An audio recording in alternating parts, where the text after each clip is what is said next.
Lá em Lucas 15, versículos 8 a 10, conta a parábola da dracma perdida, que é num contexto onde Jesus contou outras duas parábolas, que era a parábola da ovelha perdida, que contava a história de um pastor que tinha 100 ovelhas e perdeu uma, e deixou as 99 para ir atrás daquela uma que se perdeu, que se retratava pessoas que são de Jesus, mas nunca conheceram a ele. Então ele abandona as 99 e vai atrás daquela pessoa.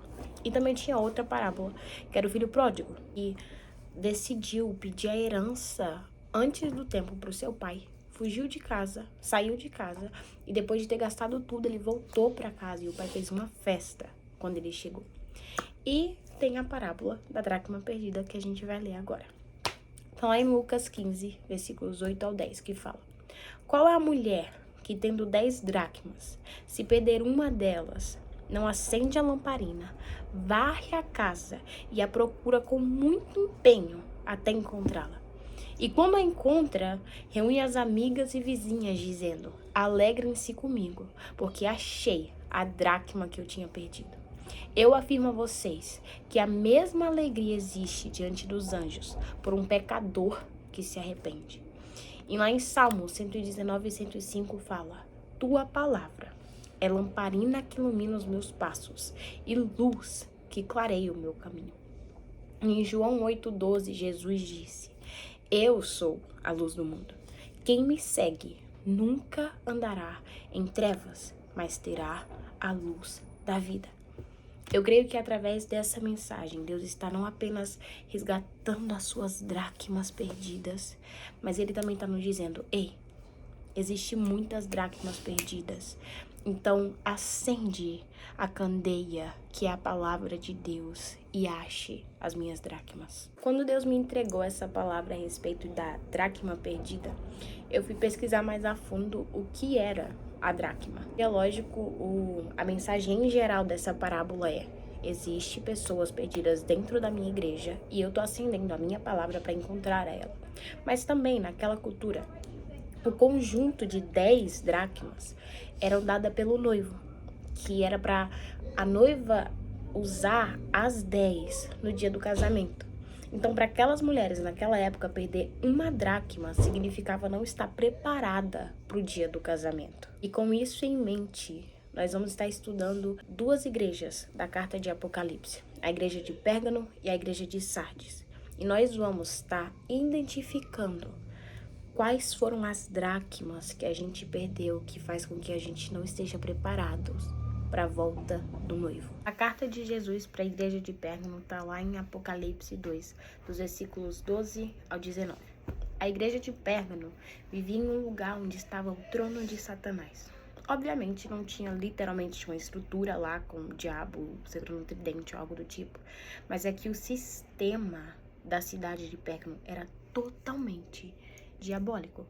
E o foco da carta é advertir a igreja para não se misturar com aquele sistema e também de abrir os olhos para aqueles que estão seguindo os ensinos de Balaão e os ensinos dos nicolaítas. Ana Clara, mas qual que era os ensinos de Balaão?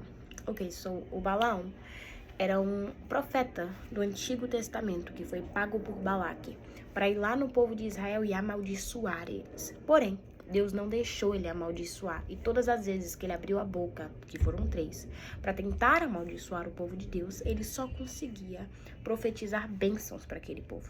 Porém, futuramente, ele foi lá no Balaque e ensinou Balaque como enfraquecer o povo de Deus. Ele aconselhou Balaque a induzir o povo de Israel a praticar imoralidade sexual e comer alimentos sacrificados a ídolos, porque Balaque sabia que a força de Israel estava no Deus que eles serviam, e Deus não tem comunhão com o pecado.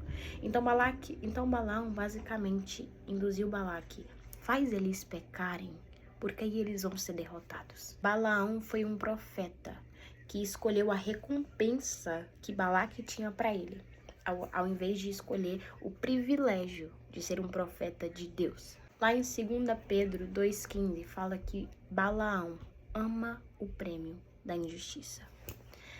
Agora vamos para o ensino dos nicolaítas.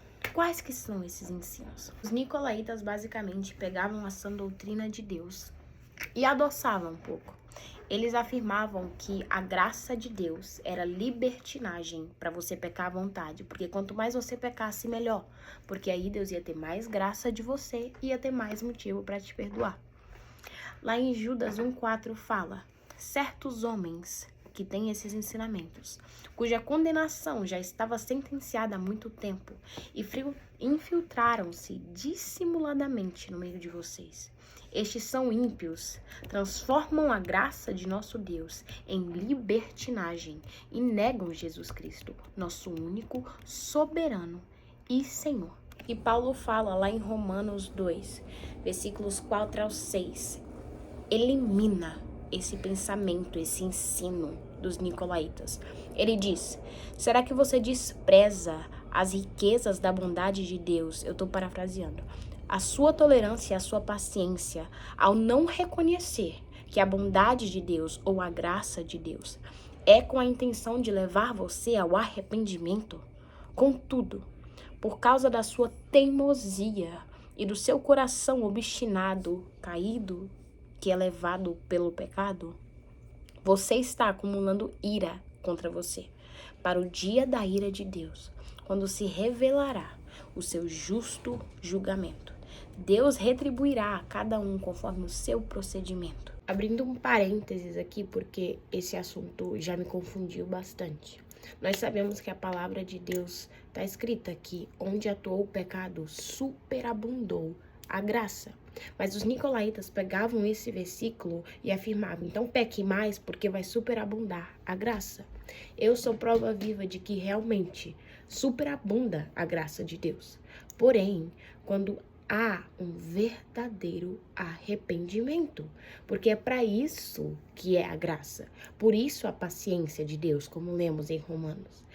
E eu me lembro que quando eu fui para ser disciplinada pelos meus líderes, o meu pastor ficou assustado porque ele não via em mim nenhum arrependimento. Então, o arrependimento é realmente uma obra do Espírito Santo, é uma obra de Deus em nós. É Ele que vai nos convencendo do nosso pecado e nos libertando daquele pecado. E também em questão que fala, cada um será julgado conforme o seu procedimento. Eu também ficava muito confusa a respeito desse assunto até uns dias atrás. Porque eu ficava: Deus, ok, em Romanos fala, você é salvo pela fé, não é por obras, é por graça. Porém, lá em Tiago fala, se a tua fé é morta e não tem obras, a tua fé não te salva. Aí eu ficava: como assim, Jesus? É por graça ou é por obras? É por fé ou é por obras?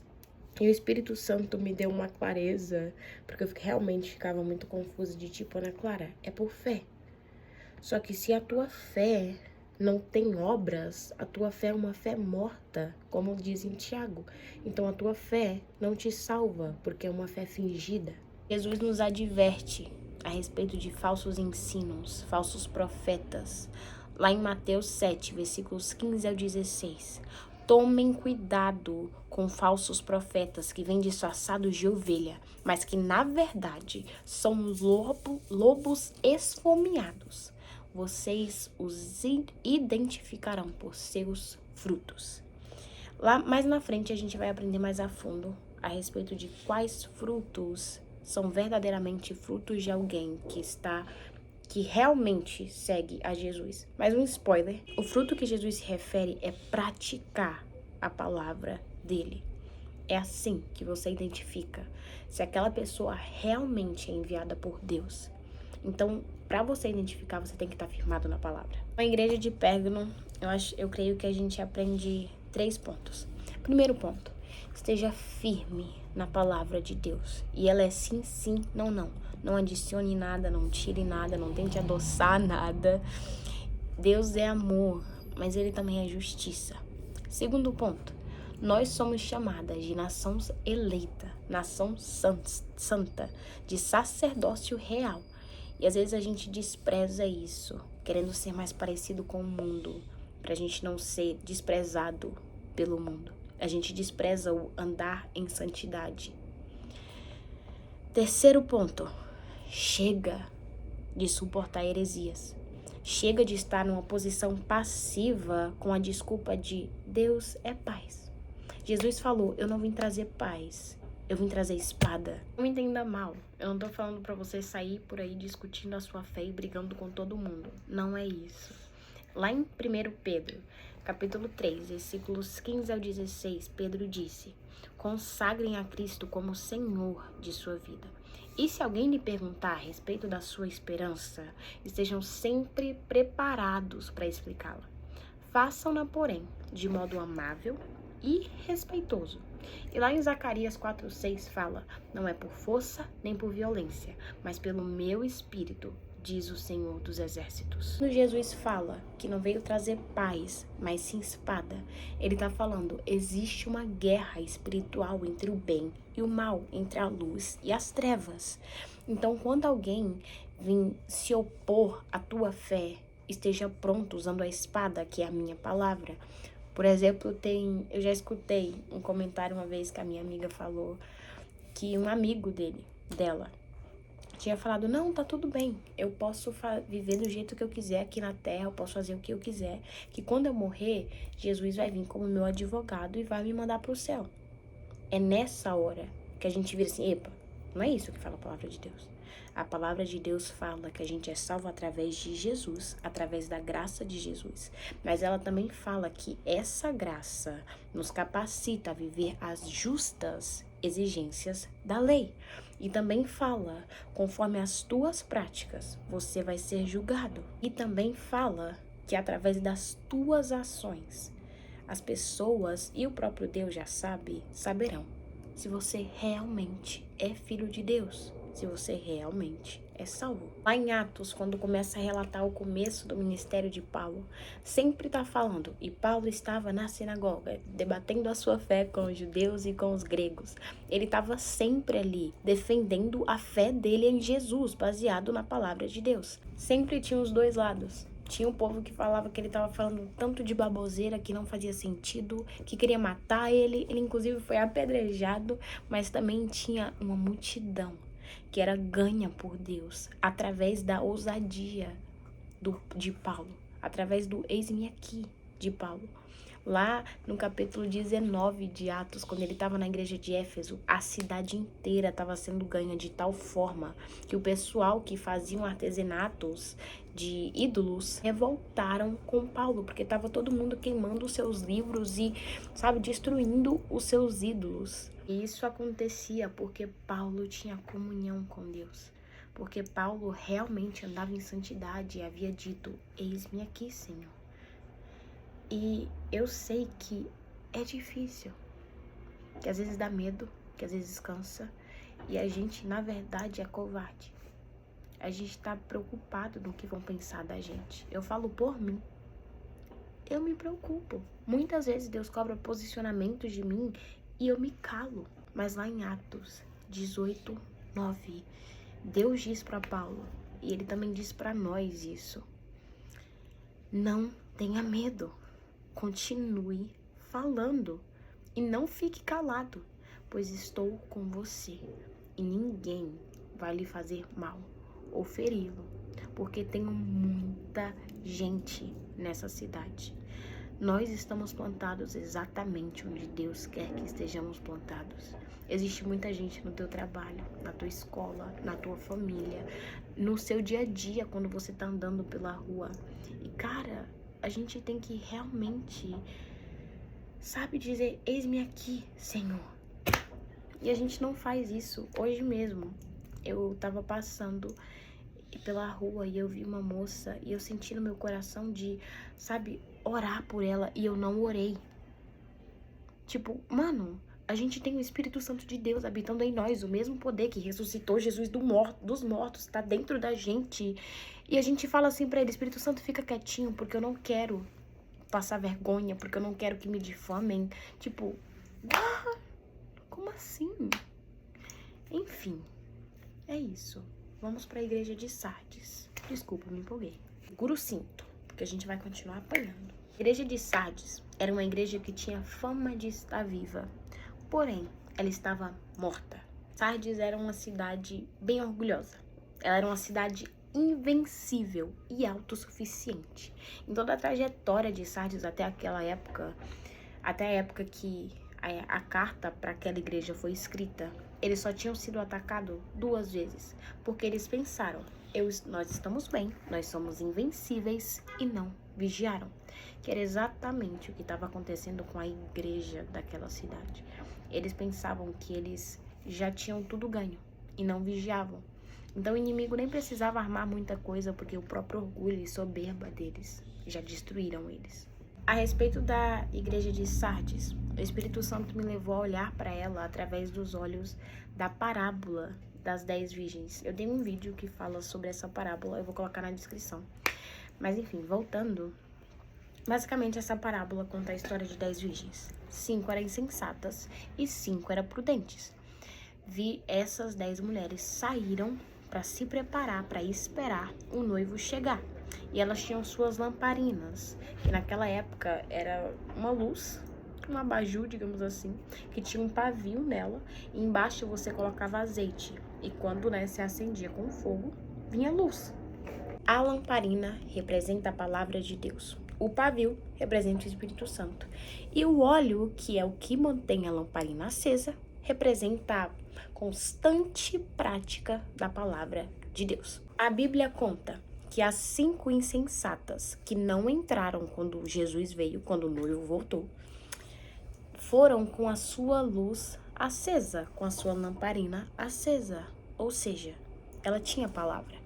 E bem aqui o Espírito Santo me falou, Ana Clara, só ouvir a minha palavra nos cultos de domingo, numa célula, para tirar 30 minutos de devocional comigo por dia, não é o suficiente.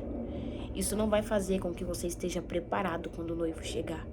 Você tem que praticar a palavra, porque senão aquela lamparina vai apagar. Lá em Lucas 8, Jesus conta uma parábola de um semeador que saiu para semear. Essas semeaduras são a palavra de Deus.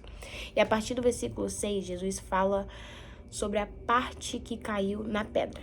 E fala, quando essa semente germinou, as plantas secaram, porque não havia umidade. E lá mais pra frente, no versículo 15, Jesus explica que essas sementes que caíram sobre a pedra e que até cresceram, mas secaram, representam pessoas que recebem a palavra de Deus com alegria, com entusiasmo e bora pra cima. Só que elas não têm raízes em Deus. E por não ter raízes, quando vem a aprovação, elas desistem. Eu fiquei perguntando ao Espírito Santo, o que é ter raízes? O que é que faz eu ter minhas raízes profundas em ti a ponto de eu não desistir? E ele de novo, praticar a minha palavra. Complementar isso, lá em João 6, depois de Jesus ter multiplicado 5 pães e 2 peixinhos, a Bíblia fala que ele atravessou o mar, inclusive foi quando ele foi andando sobre as águas, e a multidão, quando percebeu que ele havia partido, seguiu ele. E a Bíblia conta que quando a multidão chegou até ele, ele disse, a verdade é que vocês estão me procurando, não porque viram os sinais milagrosos, mas porque comeram o pão e ficaram satisfeitos. Não trabalhem pela comida que se estraga, mas pela comida que permanece para a vida eterna, a qual o Filho do Homem dará a vocês. Deus, o Pai. E ele continuou dizendo que ele era o pão da vida, que ele veio para a terra para salvar os perdidos, para pagar o preço pelo nosso pecado. E todo aquele que comer da sua carne e beber do seu sangue, ou seja, aceitar o seu sacrifício, terá a vida eterna. E foi depois dessa revelação tremenda que muitos discípulos o abandonaram, dizendo, dura é essa palavra, quem pode suportar? Eu confesso que eu não lembrava que era esse contexto. E eu fiquei questionando o Espírito Santo, tipo, Espírito Santo, o que tem de palavra dura aqui? Palavra dura foi quando Jesus falou, se o teu olho te faz pecar, arranca teu olho, que é melhor você ir pro céu com um olho só do que pro inferno com os dois. Isso que é duro. O Espírito Santo me levou lá para João, capítulo 5, versículos 39 ao 40, que Jesus falou, Vocês estudam minuciosamente as escrituras porque creem que elas lhes dão vida eterna. Mas as escrituras apontam para mim. E, no entanto, vocês recusam a vir a mim para terem vida. E o Espírito Santo me chamou a atenção de Ana Clara. Esse povo representa pessoas que até querem estar perto de Jesus, mas só para ter os 5 pães e 2 peixinhos multiplicados. É só para experimentar milagres. Eles só querem no culto receber profecias, mas eles não gostam de ouvir que salvação é só através de Jesus. Porque isso envolve eu tenho que negar a mim mesmo e seguir a Cristo. Aí voltamos lá para trás, quando o Espírito Santo falou que só ler a palavra, mas não praticar, não é o suficiente. Ou às vezes a gente só lê aquilo que convém e não realmente nos aprofundamos na palavra de Deus, buscando transformação, mas só buscando conforto. Voltando o foco para a igreja de Sardes, lá em Lucas 11:13, Jesus disse que ninguém acende uma candeia e esconde ela, que ao invés disso ele coloca num lugar onde todos aqueles que entrem possam ver aquela luz. Para todo mundo, a igreja de Sardes brilhava a luz de Cristo. Digo isso porque Jesus fala, você tem fama de estar vivo.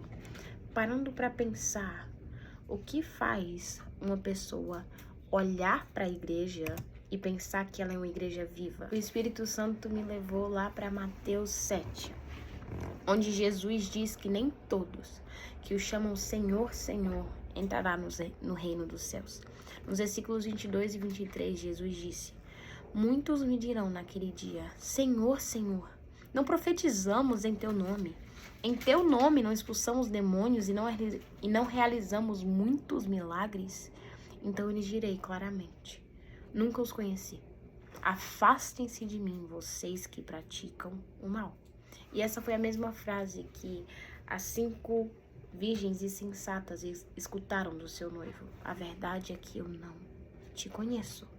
Então, pegando esses versículos e olhando para a igreja de Sardes, provavelmente a igreja de Sardes era uma igreja que tinha muitos membros. Era uma igreja que curas eram feitas, milagres aconteciam, os demônios eram expulsos. Em Apocalipse 3:3, Jesus fala a respeito da igreja de Sardes. Lembre-se do que ouviu e no que acreditou no princípio. Agarre-se a isso com firmeza. Arrependa-se.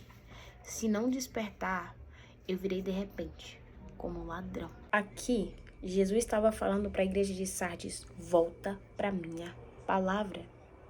Volta lá para o começo, para o que você escutou e pratica aquilo ali. Que é aquilo que eu falei no começo, de o fruto que faz com que a gente identifique uma pessoa de Deus é a obediência à sua palavra.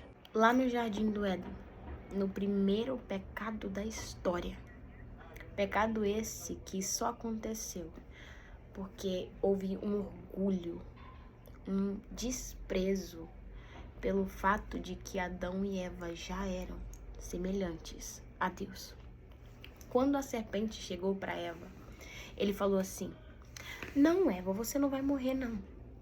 Deus só não quer que você coma dessa árvore, do fruto dessa árvore, porque ele não quer que você seja igual a ele, conhecendo o bem e o mal.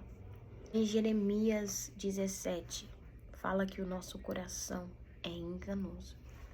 E bem ali, o coração deles enganaram eles, porque eles já eram feitos à imagem e semelhança do Deus vivo. E a Bíblia diz que depois deles terem pecado, Deus foi ao encontro deles, no mesmo horário de sempre, e perguntou, onde vocês estão? Abrindo parênteses, eu já escutei uma pregação a respeito dessa pergunta de Deus. E falava que a pergunta de Deus não era uma pergunta geográfica, era uma pergunta espiritual. Era Deus falando, onde que você está espiritualmente falando?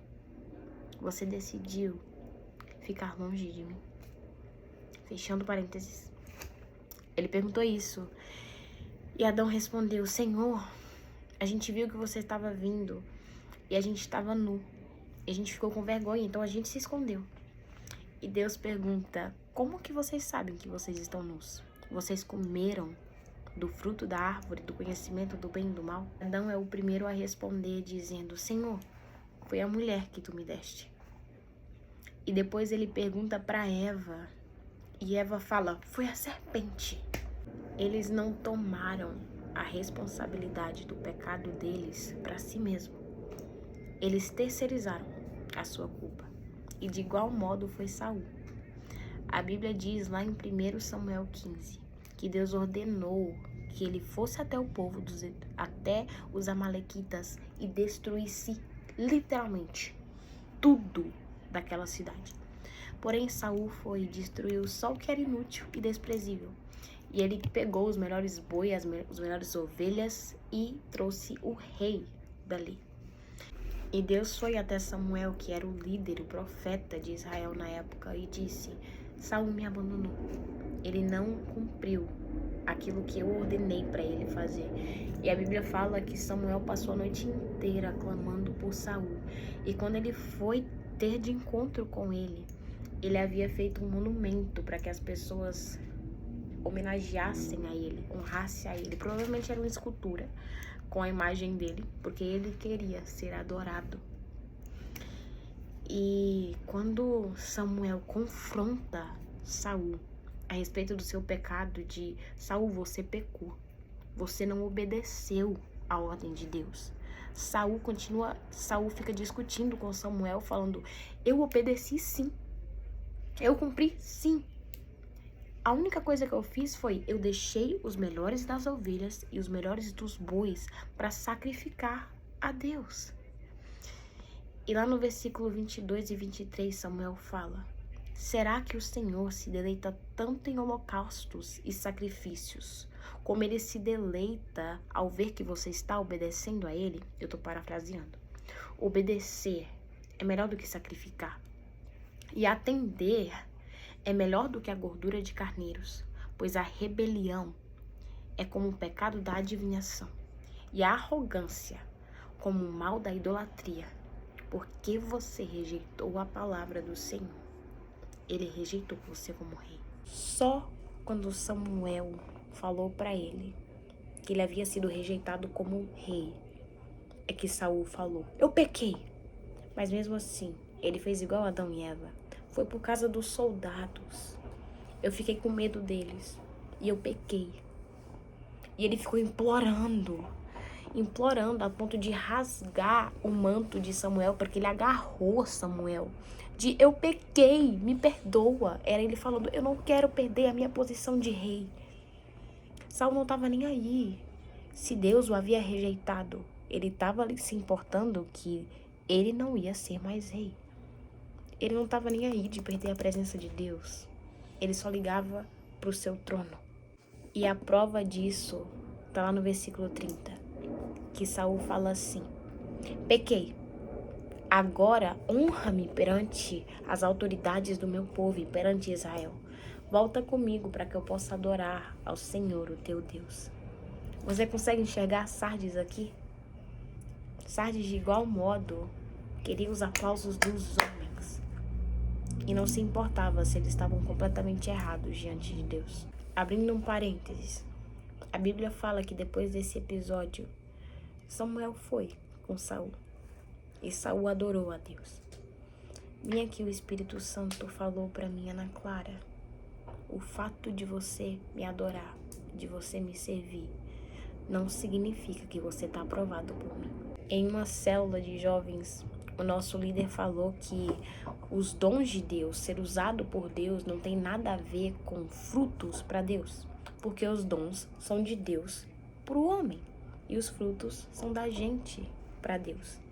E nós seremos julgados baseado não no que Deus fez, porque ele já se entregou por completo, mas baseado nos nossos frutos, de praticar a sua palavra. A igreja de Sardes, Adão e Eva e Saul cometeram o mesmo pecado. O pecado de querer ser independente de Deus. O pecado de querer ser Deus. O pecado de desperdiçar, desprezar o tamanho privilégio de adorar ao Senhor porque quer ser adorado. Esse é o mesmo pecado de Lúcifer. Lúcifer caiu porque ele virou, não, eu não estou satisfeito em ser o anjo da luz, eu quero ser Deus. A igreja de Sardes, que somos nós, estava quase experimentando uma morte espiritual irreversível, como a dos fariseus e escribas, que já tinham a sua mente completamente dominada pelo maligno. Porque lembra, ou você tá com Deus, ou você tá com o maligno. Ou você tá na luz, ou você tá nas trevas. E, cara, assim como Deus deu a chance de arrependimento para Adão, Eva e Saul, ele dá pra gente hoje. Mas qual que é a nossa decisão? A gente vai fazer como eles de, não, Senhor, eu não pequei, não. Eu pequei por causa disso, disso e disso. Não, Senhor, não foi bem assim. A gente vai continuar se preocupando em receber aplausos das pessoas, ou a gente vai realmente nos humilhar e falar, Senhor, tenha misericórdia de mim, porque eu pequei. Me perdoa. Deus está nos confrontando hoje. Deus está varrendo a nossa casa e um tanto de poeira tá subindo e Ele tá mostrando pra gente as dracmas que a gente tem perdido pelo caminho, que faz com que a gente não esteja preparado para a volta do noivo, e isso é super desconfortável. Isso faz com que a nossa vida fique um caos. Isso faz com que a gente se sinta assim pressionado e se sinta indigno, sinta culpa e até vontade de fugir dele. Foi assim que eu me senti quando ele me entregou essa palavra. E durante a semana, enquanto ele preparava esse sermão, ia me moldando, ia me mostrando que eu sou a igreja de Sardes, eu fiquei me sentindo a pior pessoa do mundo. E ele sussurrou no meu ouvido dizendo, ei, não esquece que eu te amo. Eu só tô te corrigindo porque eu não quero te perder. Eu só tô tirando de você o peso de ser o seu próprio Deus, porque você não suporta essa posição. Eu só tô te tirando das trevas e te colocando na luz. Lá em Jeremias 29:11, eu acho que você já sabe que eu amo esse versículo, diz, eu é que sei o pensamento que tenho sobre vós, pensamentos de paz e não de mal. E lá em 1 João 2, versículos 1-2 fala, meus filhinhos, estas coisas vos escrevo para que não pequeis. Mas se alguém pecar, a gente tem um advogado, Jesus Cristo, o justo. Hoje, o Espírito Santo tá falando, volta a ter comunhão comigo. Se arrependa. Volta para mim, esteja preparado para o banquete nupcial quando o noivo chegar. Quando o Espírito Santo me entregou as canções de encerramento, eu confesso que eu debati um pouco, porque eu fiquei martelando na minha cabeça algo que a minha líder espiritual falou, em questão de quando tem apelos na igreja. Teve uma vez que o pastor falou, esse apelo vai ser sem música nenhuma, porque eu não quero que seja apenas uma emoção, um sentimento, mas que seja uma decisão. Se arrepender é uma decisão. Mas enquanto eu debatia com o Espírito Santo, ele me fez entender, Ana Clara, essas canções são para que vocês entendam que mesmo que vocês tenham pecado, mesmo que vocês por um tempo se afastaram de mim de novo e quiseram ser seu próprio Deus, eu continuo te amando. Eu continuo sendo aquele que quer ficar contigo no seu dia a dia. Eu continuo sendo aquele que te chamou. Eu continuo sendo teu pai. Eu continuo sendo aquele que aquieta a tua alma quando você tá angustiada, se sentindo a pior pessoa do mundo e quer fugir de mim. Então, ao cantar essas canções, que ela seja a nossa oração. Que não seja apenas canções, apenas sentimentos, mas que sejam declarações no nosso coração. Amém. Diga isso pro teu Abba. Quero ser como criança, te amar pelo que és, voltar à inocência e acreditar em ti.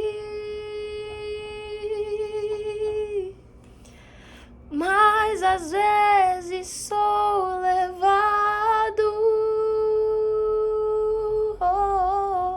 pela vontade de crescer.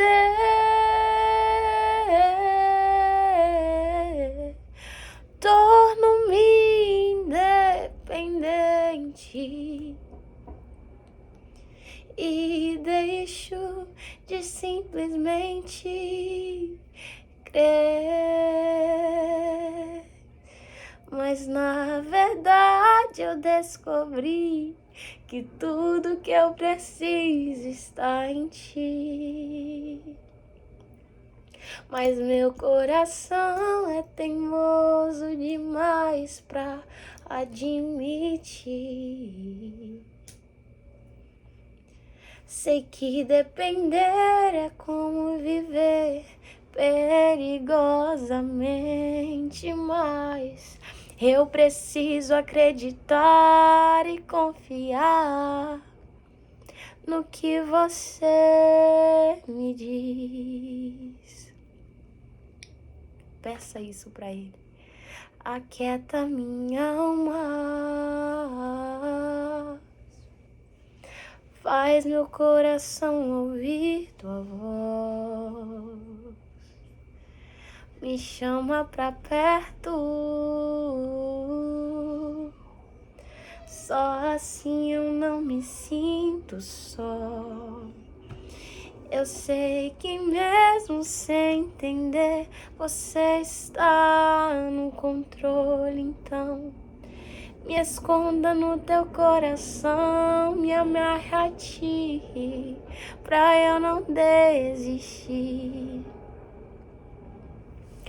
Eu não quero mais fugir da tua vontade pra mim, eu sei que vai ser difícil, mas você estará sempre comigo. E ele te diz: e se cair, a minha mão te levantará. E se chorar, toda lágrima eu vou enxugar. E se cair, a minha mão te levantará. E se chorar, toda lágrima eu vou enxugar. Então vem e aquieta minha alma, faz meu coração ouvir tua voz, me chama pra perto, só assim eu não me sinto só. Nessa música, Aquieta Minha Alma, no começo, ela fala uma frase que eu amo, que é essa luta que todo cristão vive, a sede e a fome pela presença de Deus, mas ao mesmo tempo esse desespero de alma, pedindo ao Senhor por socorro. E ela continua: mas hoje nós queremos te dizer que o segredo está no espera em Deus, pois eu ainda louvarei a Ele, meu auxílio e Deus meu. Isso tá lá em Salmos. Então que a gente realmente venha falar para nossa alma: ei, alma, se aquieta. Apenas louve ao teu Deus. E se você tá na condição de Sardes, peça ajuda. Eu tava vivendo um momento onde eu tava bem fria espiritualmente. Eu ficava 3 dias constantes e depois eu me afundava de novo em questão de eu não queria mais ler a Bíblia. Eu não praticava mais. E o Espírito Santo sempre me incomodava de: Ana Clara, pede oração. Ana Clara, pede ajuda. E eu ficava discutindo com o Espírito Santo. E eu não sabia, mas isso era orgulho. E eu ficava o que o povo vai me ajudar com isso? Eu sei que eu tenho que praticar a tua palavra e te buscar. Eu pedir ajuda não vai adiantar de nada. Mas teve um dia que o Espírito Santo falou comigo profundamente: e aí, eu tenho saudades do momento da época que você desejava estar comigo. E foi quando eu pedi ajuda. Eu falei o que estava acontecendo e Deus levantou o exército de mulheres que temos e elas oraram por mim, jejuaram por mim. E foi só aí que eu consegui, e tô conseguindo e vou permanecer até o fim, em nome de Jesus, de me levantar de novo. E Deus tá me ensinando: Ana Clara, sabe por que você é tão inconstante? Sabe por que uma hora você tá, vamos, e com todo o fervor, com toda a ousadia, e logo depois você fica fria? É porque você não tem as suas raízes firmadas em mim. Você me obedece, mas quando começa a vir as tentações, as provações, você decide parar de me obedecer, me abandonar e seguir a tua vontade.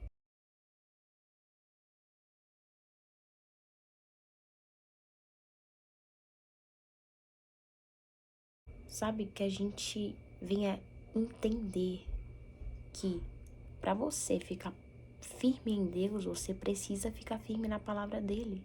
A gente espiritualiza demais aquilo que a gente tem que fazer.